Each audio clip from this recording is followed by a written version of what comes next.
The Scranton Strangler.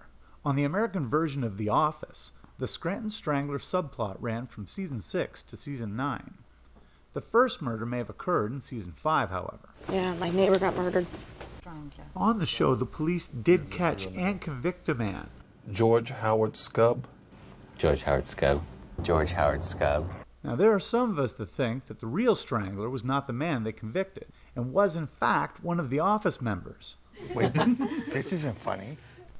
To make our official list of suspects, the character has to be physically capable of having committed the murders.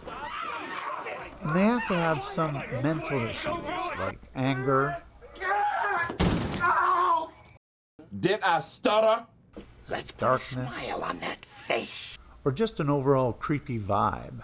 I've seen some horrible things. I own over 200 horror movies. Okay. That could mean that character is a killer. Us. Welcome. I'm Tony. Toby Flenderson. I'm Toby. Toby. He's physically capable. He finished a marathon and he does martial Simple arts. palm strike to the chin. Up to the chin. 1, 2. I mean, look at him clear that fence. And he had a bad divorce. Well, I was in the seminary for a year and dropped out because I wanted to have sex with this girl, Kathy. Followed her back to Scranton. Took the first job I could find in HR. Later, she divorced me. Boom. Roasted. He was abused by his ex. Getting beaten up by a girl. My ex-wife used to demolish me. And he leads a lonely life. Michael, can't your conversation wait till Monday? We want to go home. Well, you don't even have anybody to go home to, Toby. Did you bring your passport? He always keeps his passport with him, Well, I do. Always ready for adventure. so he can leave the country last minute. And when the police come to search Toby's desk, he stands up to them quickly. Sir, please step away from your desk. Hey, what's going on? You don't have my permission to do this. Which seemed out of character.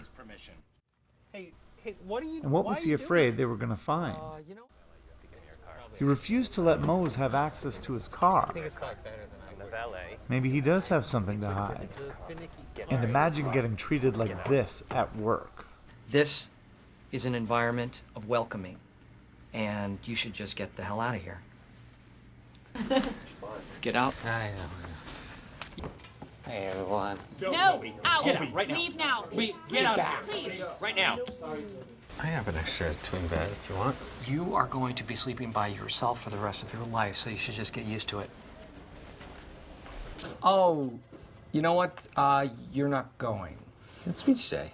Yeah, I know. I'm sorry, Toby. Somebody has to stay here. I just wanted...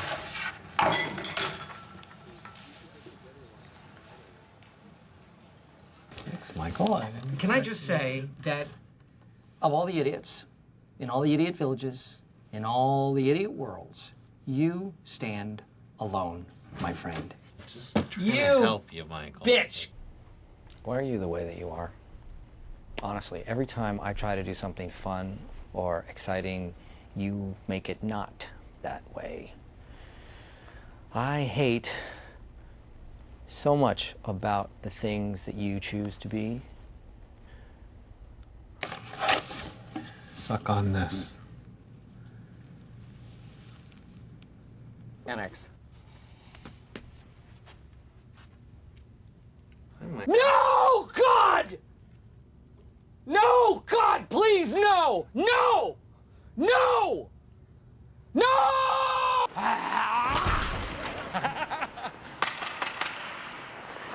Toby Flenderson, please come up here and accept the Extreme Repulsiveness Award. Oh, that's so mean. You are the silent killer. Go back to the annex. Death to Toby. Death to Toby. And if I had a gun with 2 bullets and I was in a room with Hitler, Bin Laden, and Toby, I would shoot Toby twice. You are the worst. I hate looking at your face. I want to smash it. See ya.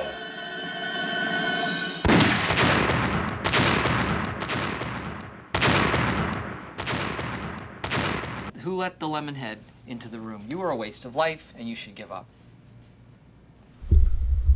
That'd be enough to make anyone go mad. Toby fell out of the priesthood, And in Season 6, he attended Pam and Jim's wedding. But then in Season 7, he can't bring himself to enter the church for the christening. I wonder why. The devil. Satan. The Antichrist. Okay, you can't. Ow! Look.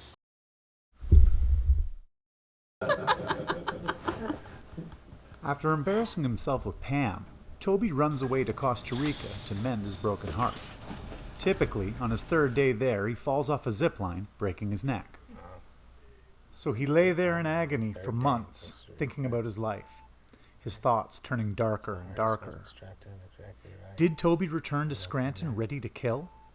Ready to punish the innocent for his broken neck by trying to choke the life out of them? Was he different when he got back? He didn't go to the hospital the night that Pam went into labor.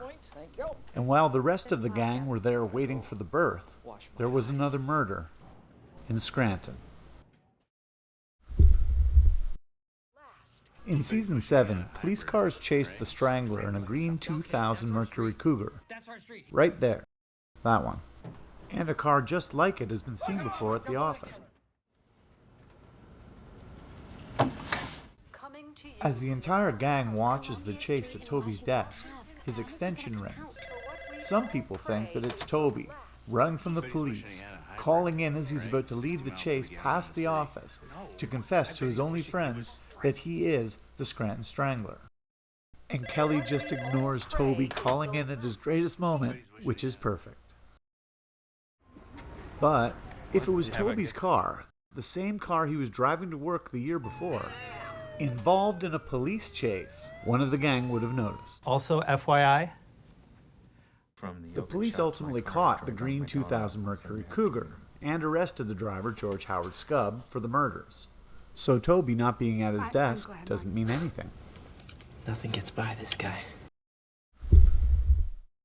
Toby, you cannot keep blathering on about this Scranton Strangler. Do something about it. Get it out of your system, whatever it takes. Scub choked Toby when they met at the prison. Proof is in the grip. Now, assuming Toby is the Strangler, You are the silent killer. You'll see. why would he go see Scub? Why, indeed. He'd stopped killing, and another man took the fall. So he either went there to apologize or to gloat about being the real killer. Both could lead to Toby getting attacked by Scub.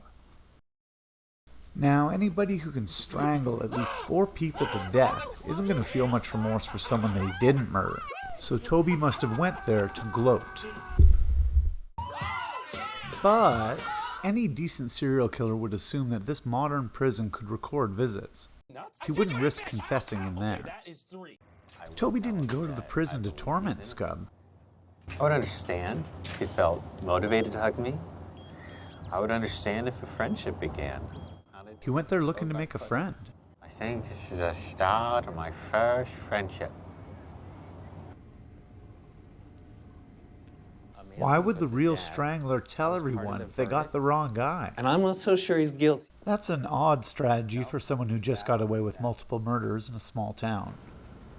And Toby is very gentle. No! Ow! I'm sorry. Not so pre-violent anymore. Okay, I'm at what's called the decision point. Sorry. There's no shame in getting beaten up by a girl. My ex-wife used to demolish me. He tries to act tough as Lloyd Gross. I've seen guys like you. Big guys who like to push the little guys around. Lloyd Gross eats bullies like you for breakfast. But gets deflated quickly.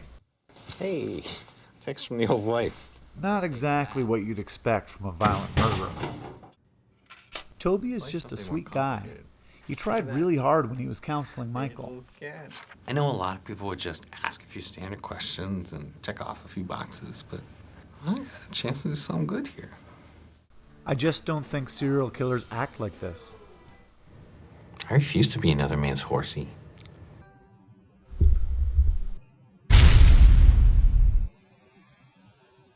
This is the first in the series, so please hit the subscribe and bell icons so you don't miss the next one. And the best question or the funniest line from the comments will be mentioned in an upcoming video. Thanks for watching.